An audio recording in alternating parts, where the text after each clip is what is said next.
Hi guys, कैसे हैं आप सब लोग। आशा करता हूँ आप और आपकी फैमिली में सब लोग बढ़िया होंगे। तो दोस्तों, आज हम एक और आईपीओ रिव्यू लेकर आ रहे हैं। एक ऐसा आईपीओ जो 7 फरवरी से स्टार्ट होकर 9 फरवरी को क्लोज होगा, जिसमें अलॉटमेंट डेट 12 फरवरी की है। और अगर हम बात करें ना लिस्टिंग की, तो ये 14 फरवरी 2024 को लिस्ट हो रहा है। जी हाँ दोस्तों, हम बात कर रहे हैं आरपी टेक राशि पेरिफेरल लिमिटेड के आईपीओ के बारे में। इस वीडियो में हम कवर करेंगे राशि पेरिफेरल आईपीओ के जीएमपी के बारे में, कंपनी करती क्या है, सब्सक्रिप्शन का चल रहा है, जीएमपी क्या है इसका।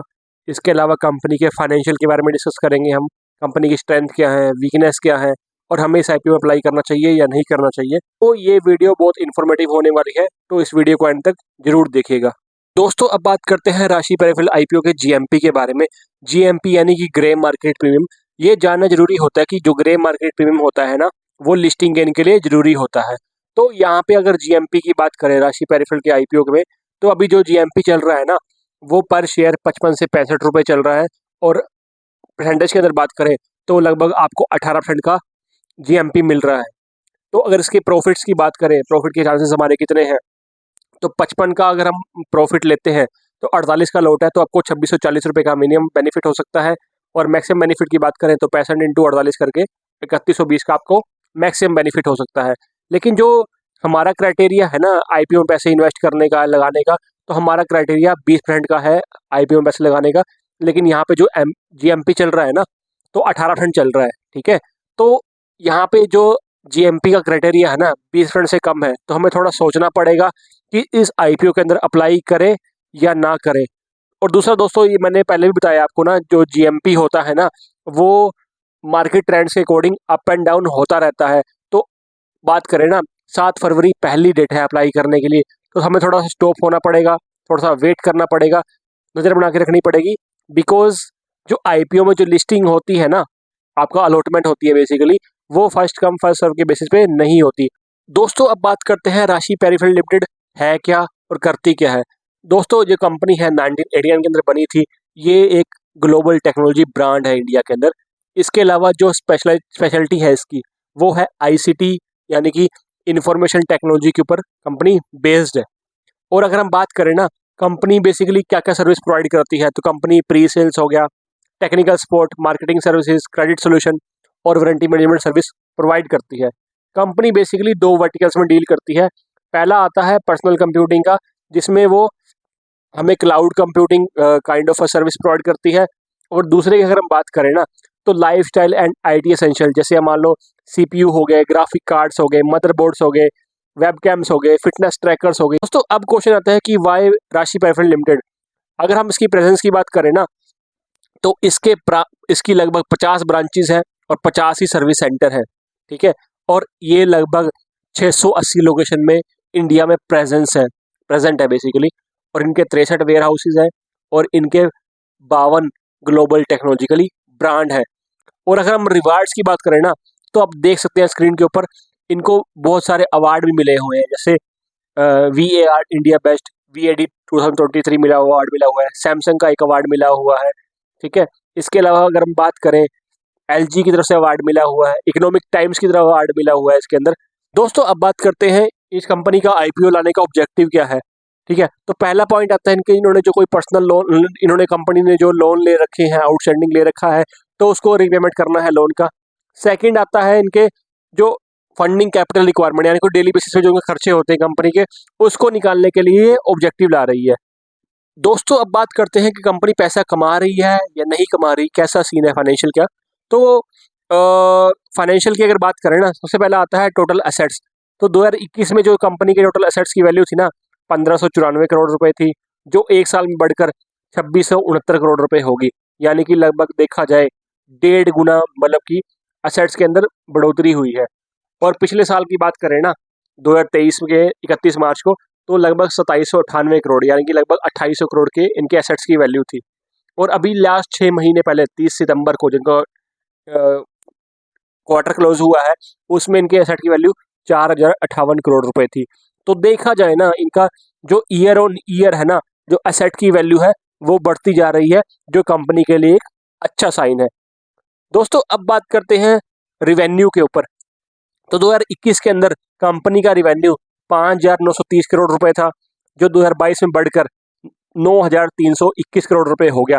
लगभग लगभग देखा जाए तो पौने दो गुना मतलब कि बढ़ गया रेवेन्यू। ठीक है, अब 2023 के अंदर बात करें तो उसमें भी लगभग देखा जाए तो 100 करोड़ की बढ़ोतरी हुई है रेवेन्यू के अंदर। ठीक है, तो 9468.95 था रेवेन्यू 31 मार्च 2023 को। और अगर बात करें ना 2023 के सितंबर की जो क्लोजिंग हुई है उसमें इनका रिवेन्यू 5,473 करोड़ रुपए था। अब आते हैं सबसे इंपॉर्टेंट पॉइंट के ऊपर कि कंपनी पैसा कमा रही है, प्रॉफिटेबल है या नहीं। तो अगर कंपनी के प्रॉफिट्स की बात करें ना तो जो कंपनी का प्रॉफिट था 2021 की क्लोजिंग में वो 136 करोड़ रुपए था, जो 2022 में बढ़कर 182 करोड़ रुपए हो गया।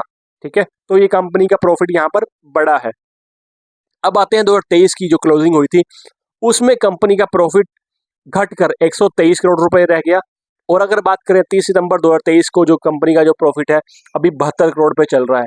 तो प्रॉफिट के मामले में देखें तो कंपनी का प्रॉफिट थोड़ा सा डाउन हुआ है as compare to previous 2 years basically. तो अगर हम कंबाइन करें ना, प्रॉफिट के ऊपर देखें, रेवेन्यू के ऊपर देखें और एसेट्स के ऊपर देखें, तो रेवेन्यू और एसेट्स तो बढ़ रहे हैं लेकिन काइंड ऑफ देखा जाए ना कंपनी का जो प्रॉफिट है ना वो थोड़ा काइंड ऑफ डावन डोल है। ठीक है, तो अगर मैं बात करूं एसेट एंड रेवेन्यू के मामले में तो कंपनी के लिए अच्छा साइन है और इन्वेस्टर्स के लिए भी, बिकॉज इन्वेस्टर यहाँ पे कॉन्फिडेंट होंगे इस आईपीओ में अप्लाई करने के लिए। दोस्तों अब बात करते हैं RONW वैल्यू की, यानी कि रिटर्न ऑन नेटवर्थ की। तो इस कंपनी की जो रिटर्न ऑफ नेटवर्थ है वो 17.60 है। RONW वैल्यू क्या होती है, जैसे आप पैसा देते हैं कंपनी को तो कंपनी उसको प्रॉफिटेबल कितना कर पा रही है उसकी जो रेशो निकलती है उसको RONW वैल्यू कहते हैं। तो अगर किसी कंपनी की RONW वैल्यू 15% से कम होती है तो कंपनी की फाइनेंशियल कंडीशन वो अच्छी नहीं मानी जाती। अगर कंपनी की RONW वैल्यू 20% से ऊपर है तो कंपनी फाइनेंशियली अच्छी मानी जाती है। और यहाँ पर देखें कंपनी की RONW वैल्यू 17.60 है, तो ये काइंड ऑफ एवरेज वन मानी जाएगी। दोस्तों अब बात करते हैं राशि पेरिफेरल लिमिटेड आईपीओ की डिटेल्स के बारे में। तो अगर मैं आईपीओ की ओपनिंग डेट्स के बारे में बात करूं तो आईपीओ 7 फरवरी को ओपन हो रहा है और 9 फरवरी को क्लोज हो रहा है। अगर हम प्राइस बैंड की बात करें ना तो प्राइस बैंड जो पर शेयर है वो 295 से 311 पर शेयर है। इसके बाद हम बात करते हैं लॉट साइज की, यानी कि आपको कितने के लॉट में मतलब कि शेयर खरीदने पड़ेंगे।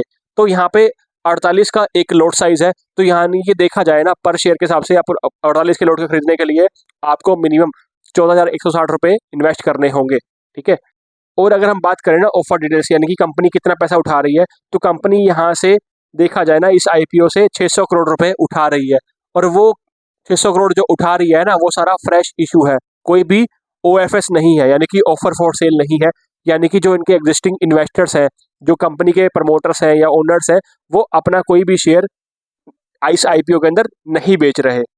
तो अगर हम बात करें ना जो इनका प्री इशू शेयर होल्डिंग है, यानी कि आईपीओ लाने से पहले जो ओनर्स की शेयर परसेंटेज है वो 89.65% है। और यहाँ पे कोई OFS नहीं है, यानी कि अपना वो प्रमोटर कोई भी शेयर नहीं बेच रहे, तो वो उनके पास इतनी ही शेयर होल्डिंग रहेगी, जो कंपनी के लिए अच्छा साइन है, बिकॉज उनके पास जो मेजोरिटी होती है ना 51%, उससे ज़्यादा के स्टॉक अवेलेबल रहेंगे। अब आते हैं एप्लीकेशन डिटेल्स के ऊपर, यानी कि आप किस तरह से अप्लाई कर सकते हो। तो आप दो तरह से अप्लाई कर सकते हो, एक आप as a regular investor apply कर सकते हो, सेकंड आप HNI यानी कि हाई नेटवर्थ इंडिविजुअल की तरह अप्लाई कर सकते हो। रेगुलर के अंदर जो आपकी लिमिटेशन है बेसिकली वो 2 लाख तक अप्लाई कर सकते हो, और जो HNI में कैटेगरी में आप अप्लाई कर सकते हो वो अप्रोक्सीमेटली आप 5 लाख तक अप्लाई कर सकते हो। दोस्तों अब बात करते हैं सब्सक्राइब कितना चल रहा है। बेसिकली जो आईपीओ 7 तारीख को आ रहा है तो उसके बाद ही पता लगेगा कि आईपीओ कितना सब्सक्राइब हुआ है, बिकॉज जब तक लोग अप्लाई नहीं करेंगे सब्सक्रिप्शन स्टेटस नहीं आता उसका। ठीक है, तो इसके लिए क्या करना पड़ेगा, हमें थोड़ा वेट करना पड़ेगा, नजर बना के रखनी पड़ेगी, तभी हम उसको सब्सक्राइब कर सकते हैं। दोस्तों अब क्वेश्चन ये आता है कि हमें आईपीओ में अप्लाई करना चाहिए या नहीं करना चाहिए। तो यहाँ पे मैं डिफरेंट डिफरेंट फैक्टर्स लेकर आ रहा हूँ। तो पहले मैं बात करता हूँ RONW वैल्यू की, यानी कि रिटर्न ऑन नेटवर्थ की। तो यहाँ पे जो कंपनी की RONW वैल्यू है ना 17.60 है, जो देखा जाए ना जो हमारी 20% से ऊपर अगर कंपनी फाइनेंशियल स्ट्रॉन्ग होती है तो उसकी लिमिट से कम है। तो यहाँ पे देखा जाए ना कंपनी की जो RONW है वो काइंड ऑफ एवरेज वन है।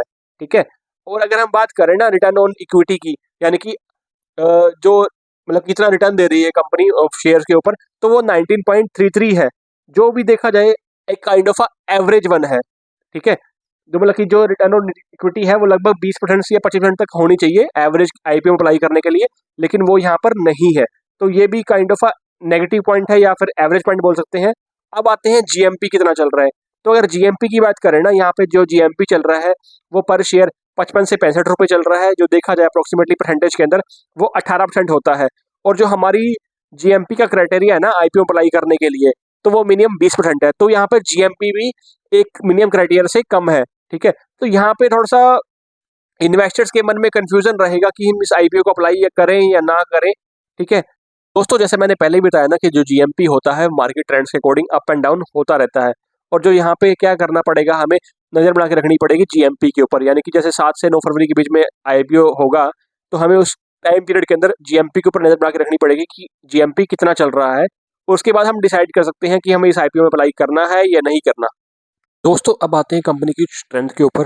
तो कंपनी जो है fastest growing Indian distributor partner है आईसीटी, यानी कि information and communication technology products के अंदर। कंपनी की पैन इंडिया प्रेजेंट है और मल्टीपल चैनल डिस्ट्रीब्यूशन है, और इनके लॉन्ग टर्म रिलेशनशिप है डिफरेंट डिफरेंट ग्लोबल ब्रांड्स के साथ।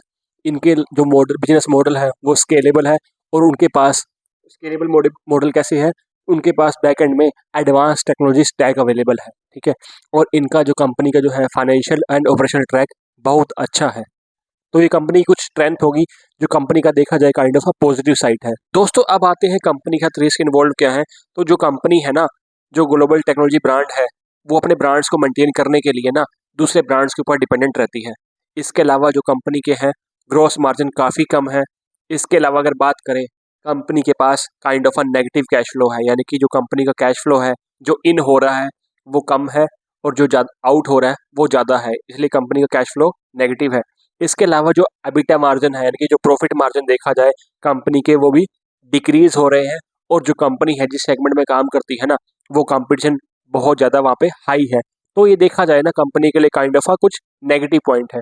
दोस्तों हमने बात करी इस कंपनी के कुछ पॉजिटिव भी हैं नेगेटिव भी हैं। तो इस आईपीओ में आपको अप्लाई करना चाहिए या नहीं करना चाहिए, आपको 3 चीज़ों के ऊपर डिपेंड करना पड़ेगा, फोकस करना पड़ेगा। सबसे पहला आता है सब्सक्रिप्शन स्टेटस, कि ये आईपीओ लोग कितना सब्सक्राइब कर रहे हैं। जितने ज़्यादा लोग सब्सक्राइब करेंगे उतना ज़्यादा आपके लिए बेनिफिट होगा, अप्लाई करने के चांसेस बढ़ जाएंगे। इसके अलावा जो सेकंड आता है जीएमपी, यानी कि ग्रे मार्केट प्रीमियम। जितना ज़्यादा जीएमपी रहेगा ना, उतना ज़्यादा सब्सक्राइब होगा ये आईपीओ, उसके अकॉर्डिंग आप देख सकते हैं। तीसरा जो मोस्ट इंपॉर्टेंट पॉइंट है, आपको किसी भी इन्वेस्टमेंट करने से पहले जो अपने फाइनेंशियल एडवाइज़र है उससे सलाह लेनी चाहिए, और उसकी सलाह पर ही आपको किसी भी जगह पे इन्वेस्ट करने के बारे में देखना चाहिए। दोस्तों कमेंट करके जरूर बताइएगा अगर आप ऐसी ही वीडियो आईपीओ रिव्यू के ऊपर देखना चाहते हैं हमारी।